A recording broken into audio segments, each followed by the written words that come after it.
Hi, my name is Safa Mogharebi. I'm an SIE from Germany, and today we want to talk about some RPC Connect features. This video will only touch on a portion of the new features available in the new RPC Connect product. To fully leverage the power of this new platform, we highly recommend that you engage with MTS training. To do this, just simply go to the MTS website, click on Services, click on Training courses.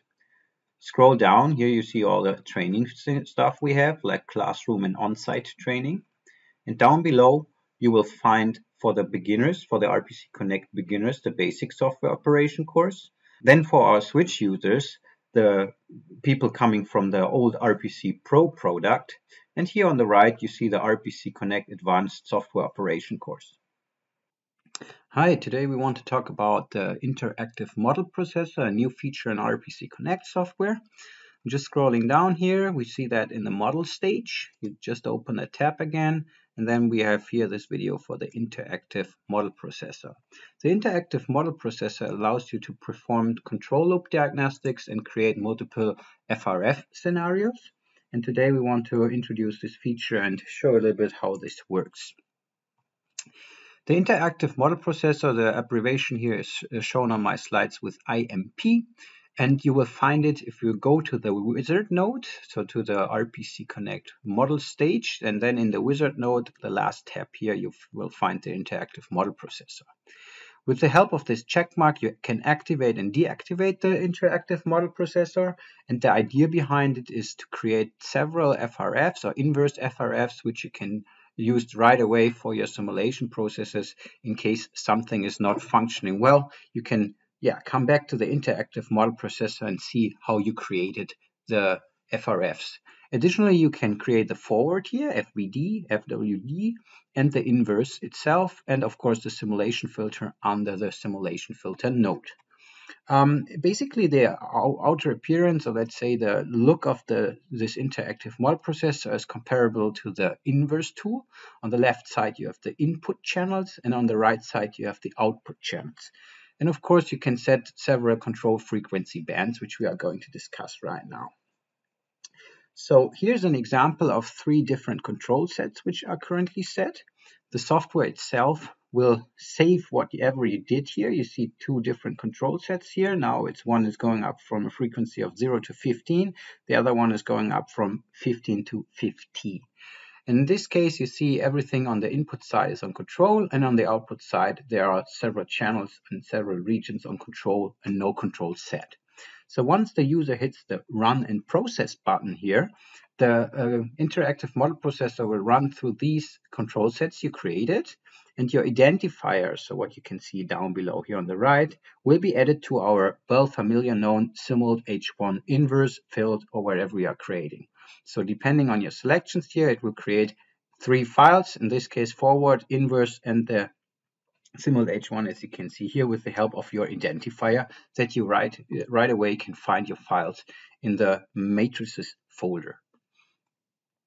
Here's an overview of the interactive model processor. So here on the top, you can set control frequency bands while using these buttons here, like plus and minus, to add and remove any control sets. Once you add several control sets, you will see here that the subsystem will be shown up and the column is showing next to each other. That means that you can do your settings right away here to set your input settings on control or no control mode. And here on the right side, you can set the same for the output channels, but of course, you have our control, our no control, and our no control pass functionality here. Optionally, if you are interested in the H2, you can use this checkbox here to activate it, and the normalization process can be based on the full scale, or as it is shown here on the time history root mean square. Okay. Additionally, here the quality check, which you can see here. Let me go back here. This is another tab which you see next to the model tab here. If you click on this, you of course get our well-known quality check. That means basically you're comparing your original DSD to your predicted DSD. Okay, there you go. Let's hop into the software and have a look how the interactive model processor works.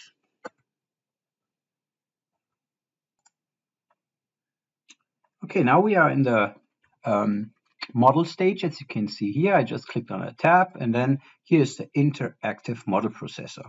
If I click on that, I have currently one control set available. I can name this one, let's say, control frequency 0 to 50, for example. I hit OK. Then I'm going to say, okay, these I'm giving more a little bit. Let's maximize this window to see the full view here. And let's say, okay, these channels which I have here, I'm going to set the force on no control, and let's say the stress on no control. And then I can hit the plus button here, and as you can see, now another control set is created with the previous settings. And in most of our cases, we are just going to, let's say, redefine one or two subsystems, or we are just defining from our previously created FRF something new. So let's say frequency 0 to 25 to 50, for example. Then we are going to click on that one and type in another control set. And now, as you can see here, another column occurred here from 25 to 50. And then we have additional settings. Let's say we are just controlling the whole input side. And let's say on the output side, for whatever reason, we say we just want to use the force control here. So we are going to control that one and then deactivating the other files here. And in case you want to see your data passing through the simulation filter, you can, of course, select no control path here. So this is the main idea. You, of course, can remove and add any channels. And for further information on that, go to the training courses and we will explain this in detail. That's basically it, what I wanted to show you to you guys today. And then with that, I want to thank you for your attention and have a good day. Bye-bye.